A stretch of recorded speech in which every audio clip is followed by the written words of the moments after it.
Hello tout le monde, j'espère que vous allez bien. Bon, on se retrouve aujourd'hui pour une nouvelle vidéo. Voilà.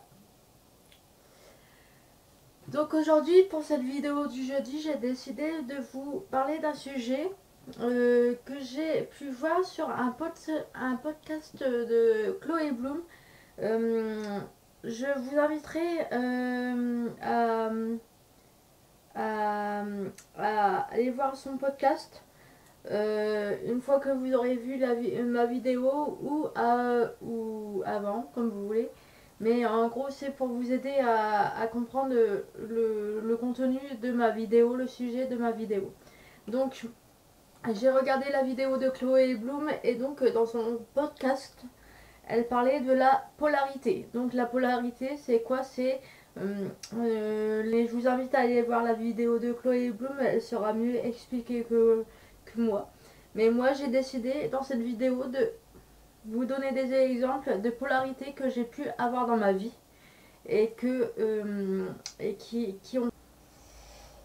Alors, il y a 3 points qu'on va voir, c'est le caractère, les addictions et les sentiments, les relations. Voilà, donc c'est parti. J'ai décidé de vous choisir 3 exemples concrets de 3 exemples de polarité en différents thèmes. Voilà, donc c'est parti. On va commencer par au niveau du caractère. On va commencer au niveau du caractère. Alors, faut savoir, avant, j'étais pas du tout comme maintenant. Voilà, donc il y a quelques années en arrière, on va dire, de mes 20 ans jusqu'à mes jusqu'à jusqu'à mes 26 ans, on va dire 27 ans, enfin jusqu'à temps que j'ai mes problèmes de santé en gros. Faut savoir que j'étais quelqu'un vraiment euh, sur le plan relationnel, j'étais vraiment quelqu'un de comment dire enfermé, on va dire. Je ne m'ouvrais pas facilement. Bon, maintenant je m'ouvre toujours pas facilement, mais pour moi, en gros, les relations amicales n'existaient pas, l'amitié n'existait pas, l'amour n'existait pas. Euh, les... En fait, pour moi, toutes les personnes que je rencontrais, quoi qu'il arrive, elles me voulaient du mal. Pour moi, c'était ça en fait. Je voyais le négatif partout, je n'avais confiance en personne. Euh, je pense que mon manque de confiance en moi-même jouait fortement sur mes relations, donc je ne faisais pas confiance aux personnes à qui je parlais. Je vous dis sincèrement, je passais des soirées avec des gens, j'allais en boîte, j'allais dans les bars et tout, enfin je faisais ma vie de jeune fille et de jeune femme à faire n'importe quoi, voilà. Mais donc je ne faisais confiance à personne et en fait je me rends compte avec le recul, avec ce sujet-là, que j'étais en pleine polarité. Que j'étais vraiment, en fait, j'étais tellement basée sur mon manque de confiance et mon manque d'estime de moi que je croyais que tout le monde me voulait du mal, et je faisais en sorte que bah, qu'il m'arrive du mal en fait. Enfin, je vous dis sincèrement, enfin voilà, on va en boîte, on va boire un coup dans les bars, excuse-moi, mais forcément quand t'as un coup dans le nez, c'est sûr que les gens ils vont essayer. Et puis en plus quand tu es jeune, quand on va dire t'as pas encore la maturité, oui je me considère comme mature. Alors, pour les gens, pour les gens qui vont dire ah non mais là, c'est mon de haut là, je m'en fous. Donc je considère qu'entre mes 20 ans et mes 27 ans, on va dire mes 26 ans à peu près, j'étais vraiment dans la phase où je faisais n'importe quoi. Je sortais tous les week-ends, je faisais n'importe quoi et après je pleurais parce que ça n'allait pas. Parce que telle ou telle personne n'avait pas été gentille avec moi, m'avait laissé en plan. Vraiment, je faisais tout pour attirer la polarité en fait. Et là, je m'en rends compte parce qu'après avoir vu le podcast de Chloé Bloom, je me rends compte que maintenant, donc il y a quelques années en arrière, c'était ça ma vie, les boîtes, les bars, les fréquentations pas très claires. Euh, Voilà, en gros, moi c'était je vous résume en gros, le samedi c'était basket et après j'allais boire un coup dans les bars et j'allais en boîte. Voilà, c'était ça mon programme du samedi soir, vous savez tout. Donc entre mes 20 ans et mes 26 ans, je passais ma vie à faire ça. Voilà, et puis à rencontrer des gens pas très clairs, hein, forcément, qui essayent, en plus une jeune minette de mon âge, voilà, on essaye toujours de faire des approches, on va dire. Donc voilà. Et moi, je voyais rien, en fait, j'étais un peu bébête. Et donc maintenant, après les années ont passé, j'ai fait mon sevrage médicamenteux. Et donc, bizarrement, j'ai appris à reconnaître mes vrais amis, les personnes qui sont vraiment là pour moi. Je me suis rendu compte pendant mes problèmes de santé que oui, il y avait des personnes avec qui je ne pouvais pas faire confiance et qui me voulaient du mal, en effet, mais c'est parce que je le voulais bien. Moi, après mon sevrage médicamenteux, quand j'ai commencé mon sevrage médicamenteux, pour moi, c'était je me veux du bien en fait. Je veux être en santé, je veux pas finir comme un cadavre affalé dans un fauteuil roulant dans quelques années, avec le cerveau à moitié défoncé. C'est hors de question. Donc moi je sais que c'était ça mon objectif quand j'ai fait mon sevrage médicamenteux. Je ne voulais pas finir comme un légume. Et donc j'ai revu mes fréquentations et j'ai revu ma façon de faire, ma façon de sortir. Et, et donc voilà, j'ai vu que je pouvais faire confiance à certaines personnes qui ont été là pendant de nombreuses années à me soutenir durant mon sevrage médicamenteux. Et non, je n'étais pas seule, malgré ce que je pouvais croire quelques années avant. Non, je n'étais pas seule. J'ai appris à faire confiance à des personnes. Et donc voilà. Après ça, je sais que j'ai fait un gros tri dans mes fréquentations, dans mes connaissances et tout ça. Et je sais que toutes mes connaissances qui n'étaient pas stables et qui m'avaient fait de la peine ou qui m'avaient fait du mal, clairement, je les ai zappées. Voilà. Oui, parce qu'en plus, petit détail, complètement sadomaso, la fille. Euh, alors, une personne, quand comment dire, je sortais entre mes 20 ans et mes 26 ans en boîte, dans les bars et tout. Comment dire, il y avait des personnes qui profitaient de moi, qui abusaient, enfin, vraiment, qui étaient malveillants. Mais je ne comprenais pas. Non, il n'a pas fallu que ça m'arrive plusieurs fois. À chaque fois que ça m'arrivait, la semaine d'après, j'étais à nouveau avec ces personnes-là. Donc, en fait, c'est vraiment un exemple de polarité parce que je me rends compte que je pleurnichais parce que j'étais dégoûtée qu'on me faisait de la peine, mais une semaine après, j'y retourné. Donc c'est complètement maso. Et c'est un exemple total de polarité parce que là maintenant, je vous dis, ces personnes-là, je ne vais plus. Avant, j'allais souvent en basket. Bon, après, il s'est passé ce qui s'est passé il y a quelques mois qui fait que c'est une raison que je n'y aille plus. Mais je sais que aussi que les personnes qui vont là-bas, je ne veux plus les voir. Clairement. J'ai pu fréquenter des. Pareil, pendant mon sevrage médicamenteux, j'ai pu fréquenter pendant un longtemps certaines personnes. Et maintenant, je ne peux plus me les voir. Je ne peux plus les voir. Même physiquement, je ne peux plus les voir. J'ai eu un soutien énorme de certaines personnes. Mais indirectement, ils ont quand même abusé de ma faiblesse et de ma confiance. Et je sais que ces personnes-là, c'est pareil, je les ai zappées. Voilà, je ne peux plus les voir physiquement, je ne peux plus, voilà, je ne peux plus les voir. Alors que pendant mon sevrage médicamenteux, j'avais besoin des présences de ces personnes-là. Donc voilà, exemple de polarité, vraiment dans le relationnel. On va prendre un exemple. Alors, quand j'étais en sevrage médicamenteux, faut savoir que je ne sortais pas du tout. Enfin, en fait, à part le samedi c'était vraiment la journée de sortie. Toutes les conneries que je pouvais faire, je les faisais le samedi. Mais il faut savoir que le reste de la semaine, je ne sortais pas. J'étais confinée chez moi et je ne bougeais pas, à part pour promener mon chien.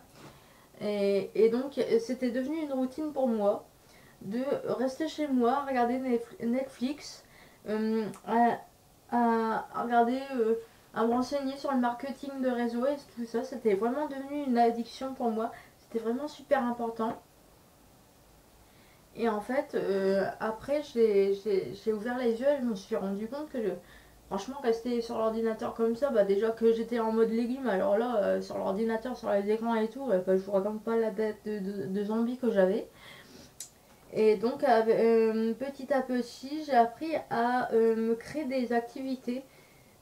Parce que là, les ordinateurs et tout ça, c'était vraiment une addiction, hein. Pendant un temps, c'était genre, non, j'avais mon paquet de chips, j'avais mon ordinateur, j'avais mon écran, j'avais Netflix, et je ne bougeais pas de ma chambre durant toute la journée. Voilà.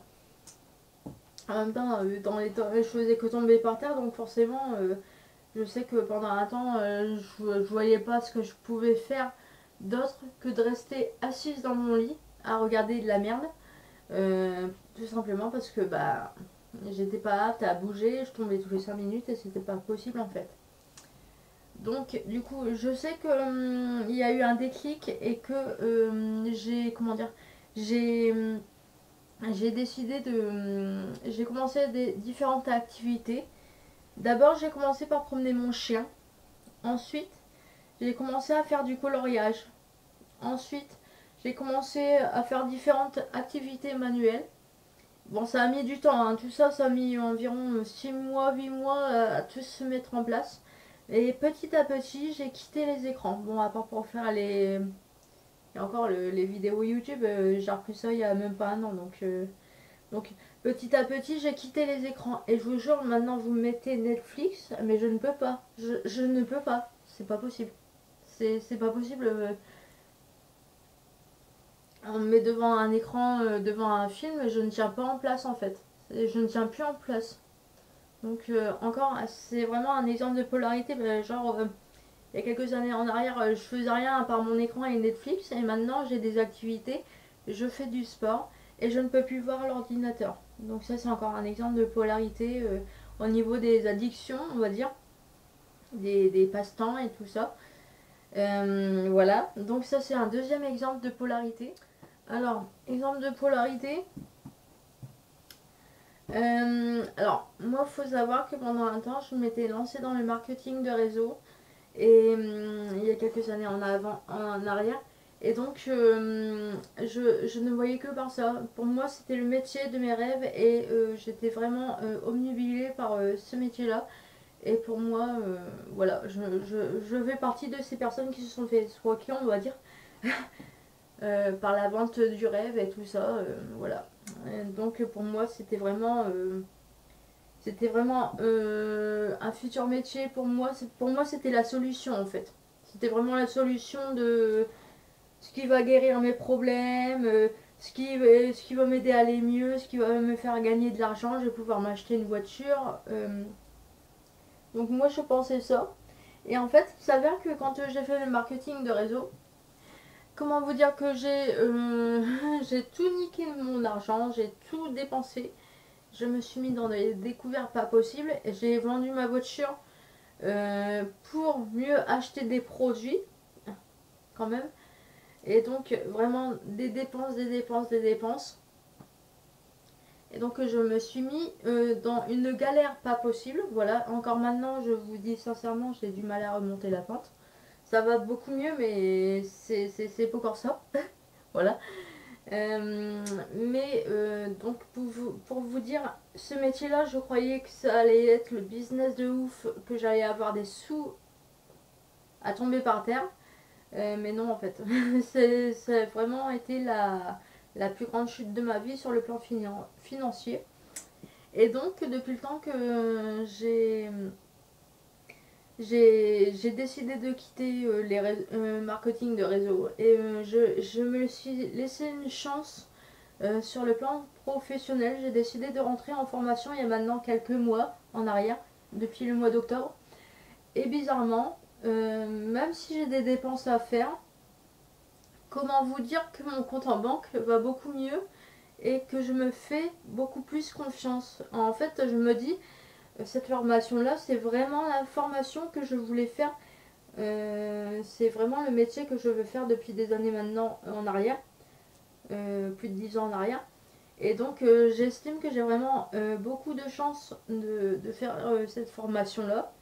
Et donc il ne faut pas que je la gâche, il ne faut pas que je fasse n'importe quoi. Il faut que vraiment que je saisisse toutes les opportunités que je vais pouvoir avoir durant cette formation. Et donc bah là, je vous dis sincèrement, sur le plan financier, c'est pas top, mais bon, je suis beaucoup moins dans la merde. Si vous voulez un chiffre, il y a quelques années en arrière, j'étais à moins 3 000 euros. Et en plus, j'avais pas de blocage bancaire. Donc pendant un temps, il y a quelques années en arrière, j'étais à moins 3 000 euros. C'est énorme. C'est énorme. Moins 3 000 euros quand t'as pas de revenus et que tu essayes de t'en sortir et au final tu t'enterres. Voilà. C'est vraiment énorme et du coup voilà. Et du coup voilà. Moi j'étais à ce moment-là, j'étais pas trop confiante dans le marketing de réseau. Je voyais les gens réussir et moi pas. Et je comprenais pas et ça m'a vraiment enterré cette histoire. Mais là, je sais que en rentrant en formation pour avoir le métier que je souhaite avoir, je sais que je monte vers le haut en fait. C'est sûr que si je monte, je vais pas monter vers le bas, mais bon, c'est qu'un détail. Mais je sais que c'est bénéfique et du coup, ça c'est encore un exemple de polarité en fait. Voilà. Donc il y a 3 points. Il y a le plan relationnel, il y a le plan addiction et il y a le plan professionnel. Voilà. Donc c'est vraiment 3 exemples pour que vous compreniez bien ce que c'est la polarité et pour que vous de votre côté vous puissiez faire aussi l'exercice. C'est toujours intéressant de voir notre évolution. Voilà, c'est vraiment bien. Et, et je vous dis sincèrement, là, les sujets que j'ai donnés, c'est des sujets que je n'ai pas préparé la vidéo. Hein, je vous le dis sincèrement, je ne savais pas ce que j'allais citer comme exemple. Mais je trouve que c'est des très bons exemples bien concrets et voilà. Donc du coup, voilà. Donc écoutez, moi, je vais vous partager la vidéo de Chloé Bloom. Je vais vous le mettre en lien. Comme ça, vous pourrez aussi avoir la bonne définition du mot polarité et bien comprendre ce que c'est. Mais je pense qu'avec mes exemples, je pense que vous avez compris ce que c'est. Et bon, c'est toujours intéressant d'écouter son podcast, son podcast, j'ai du mal à le dire. Bref, sa vidéo. Euh, et si vous avez envie de faire aussi à votre tour l'exercice, et ben n'hésitez pas. Et puis voilà. Écoutez, moi je vous dis à bientôt pour une prochaine vidéo. Je vous embrasse. N'hésitez pas à liker, à envoyer des messages en privé, à vous abonner. Et voilà. Écoutez, je vous dis à bientôt et salut. Tchuss.